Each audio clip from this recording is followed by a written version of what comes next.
வணக்கம், என் பெயர் டாக்டர் புரு தவான் மற்றும் இன்று இந்த வீடியோவில் நாம் அந்த சிறுநீரக செயலிழப்பு நோயாளியை பற்றி பேசப் போகிறோம். அவருடைய கால்களில் நீர் நிரம்பி வீக்கம் ஏற்பட்டுள்ளது. அவர் தனது வாழ்க்கையின் மிகப்பெரிய தவறை என்ன செய்ய முடியும்? வயிறு தொற்றுகள் நோயாளிகளில் கால்களில் வீக்கம், பாதங்களில் நீர் நிரப்புவது ஒரு பொதுவான பிரச்சினையாகும். அதை பராமரிக்கும் முக்கியம் என்றும் அதை பாருங்கள். ஏனெனில் அவரது கவனம் சரியாக கவனிக்கப்படாவிட்டால் இதனால் பல சிக்கல்கள் ஏற்படும். சில சிக்கல்கள் அப்பாவின் உயிரை எடுக்க முடியும். மருத்துவர் அவசரமாக டயாலிசிஸ் செய்ய வேண்டியிருக்கும். கால்களில் வீக்கமுள்ள சிறுநீரக செயலிழப்பு நோயாளியின் மூடப்பட்ட காரணமாக அவர் வாழ்க்கையின் மிகப்பெரிய தவறை என்ன செய்ய முடியும்? அதாவது காலடியில் தலையணைக்கு அடியில் தூங்குவது. When we sleep with a pillow under our feet, it can cause a major complication in removing the swelling of the feet. Let me explain it to you now. Assuming this is your body, there is water in your body and also in your feet. If you want to reduce or remove the swelling, you should keep your feet elevated if you want to avoid complications. Do not sleep with a pillow under your feet. Let me explain this to you. அப்படியான வீடியோக்கள் பார்த்துவிட்டீர்களா? அல்லது யாராவது உங்கள் கால்களின் கீழ் ஒரு pillow வைக்க சொல்லியிருக்கின்றனரா என்பதை நீங்கள் கண்டிப்பாக உள்ளீர்கள். அப்போது உங்கள் பிரச்சினை தீரும். உங்கள் பிரச்சினை தீர்ந்து விட்டது. கால் வீக்கம் பிரச்சினை தற்காலிகமாக தீரும். ஆனால் உங்கள் உச்சரிப்புகளில் நீர் நிறுத்தப்படும். ஏனென்றால் உங்களுக்கு இந்த கால்கள் இருந்தால் இவை உங்கள் நுரையீரல்கள். இது உங்கள் நுரையீரல், இது உங்கள் கால்கள். கால்களை உயர்த்தினால் தண்ணீர் என்ன செய்யும் தெரியுமா? இது திரும்பி வந்து உங்கள் நுரையீரல் இருக்கும் கீழ் பகுதிகளை நிரப்பத் தொடங்குகிறது. நோயாளியின் உச்சகால மார்பில் நீர் நிரப்பப்படுகிறது என்றால் நோயாளிக்கு புமைப்பட்ட சுவாசக் கோளாறு உள்ளது. இப்போது உங்கள் உடலில் ஒரு உறுப்பு மட்டும் பாதிக்கப்படுகிறது, சிறுநீரகம். இப்போது அது சேதமடைந்து வருகின்றது. சிறுநீரகமும் சேதமடைந்து நுரையீரலில் தண்ணீர் நிரம்பி வருகிறது. நுரையீரல் மற்றும் சிறுநீரகத்தில் ஒன்றை காப்பாற்றுவது என்று வரும்போது மருத்துவர் எப்போதும் நுரையீரலை காப்பாற்றுகிறார். ஏனெனில் முழு சிறுநீரகமும் சேதமடைந்தாலும் மருத்துவர் டயாலிசிஸ் செய்ய முடியும். ஆனால் உள்ளது நுரையீரல் சேதமடைந்தால் வெந்திலேட்டர் பயன்படுத்த முடியும். அதனால் ஒருவரின் உயிரினை பாதுகாக்க நுரையீரலின் மதிப்பு சிறந்தது என்று கருதப்படுகிறது. எப்போதும் உங்கள் கால்களுக்கு பிலோ வைத்திருக்காதீர்கள் அல்லது உங்கள் கால்களை உயர்த்துவதை விட தவறு செய்யாதீர்கள். இப்போது உங்கள் திரையில் ஒரு தலையணையை காட்டுகிறேன். இது ஒரு 3 கோண பில்லோ.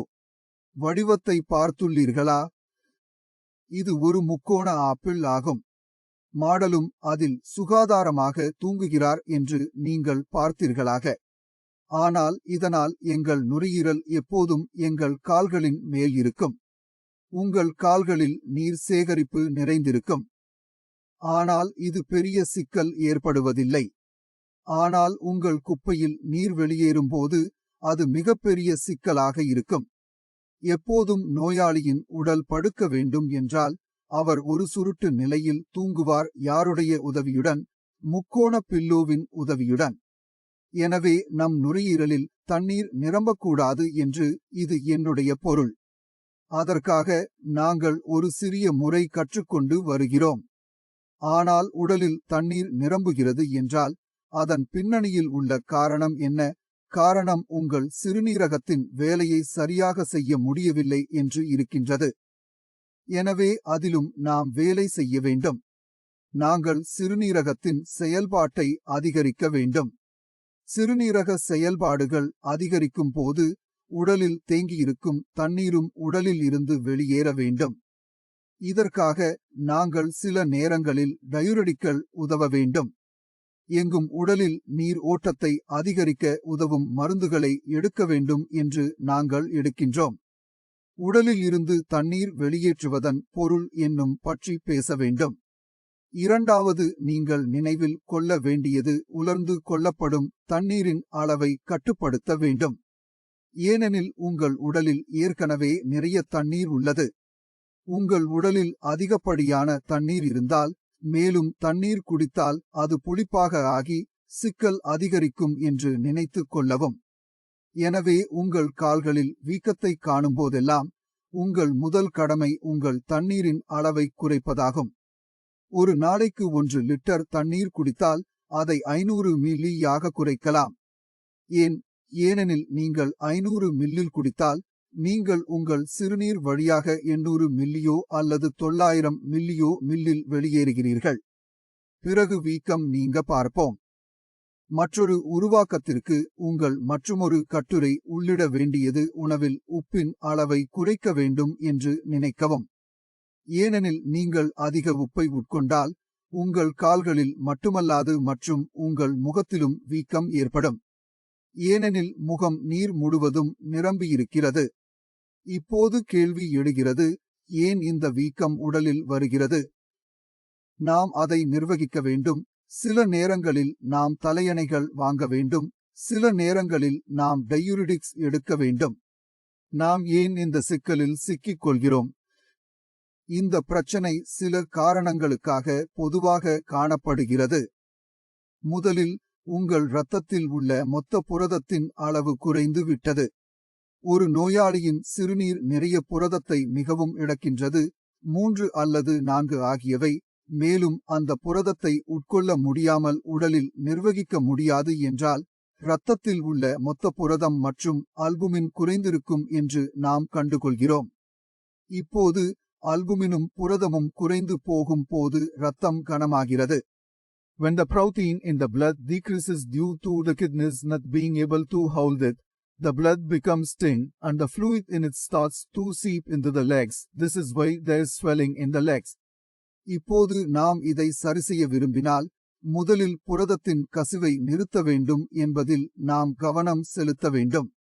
நாம் உணவில் புரதத்தை உட்கொண்டு இருக்க வேண்டும். அதை நாம் நிறுத்த வேண்டாம், ஏனெனில் உணவில் புரதத்தை சேர்த்துக் கொள்ளாவிட்டால் எங்கள் கண்கள் மேலும் வேகமாக அதிகரிக்கப்படும். ஆனால் நாம் முதலில் புரதம் சிறுநீரில் கசிக்கும் மூலம் புரதம் விடும் என்று நாம் கவனமாக இருக்க வேண்டும். புரதம் பின்னர் புரதத்தின் அளவு அதிகரிக்கப்படுகிறது மற்றும் வீக்கம் குறையும் என்பதை காண்கிறோம். உங்கள் தைராய்டு சுரப்பி சரியாக வேலை செய்யாது போல், T3 மற்றும் T4 சரியாக வேலை செய்யாது போல், அப்போது நாம் TSH அளவுக்கு கண்டறியும்.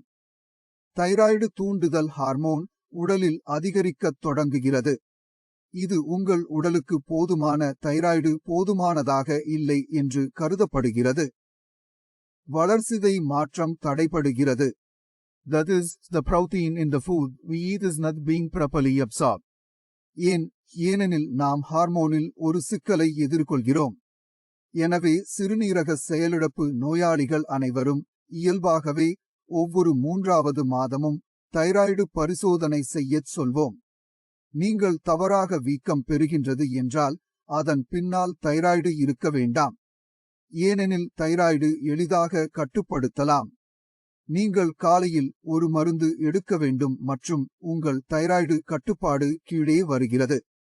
இந்த வீடியோவிலிருந்து நீங்கள் நிறைய புரிந்து கொண்டீர்கள் என்று நம்புகிறேன். ஒரு சிறுநீரக செயலிழப்பு நோயாளிக்கு கால்களில் வீக்கம் இருந்தால் அவர் என்ன செய்ய முடியும்?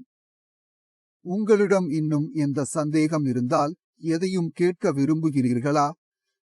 நான் கிடைக்கின்றேன். எனது மருத்துவர் கிடைக்கின்றன. நீங்கள் அவர்களுடன் உரையாடலாம். இதுவரை நான் உங்களுடைய நேரத்தை பயன்படுத்தி நன்றி சொல்கிறேன். அடுத்த வீடியோவில் பார்க்கலாம். நன்றி.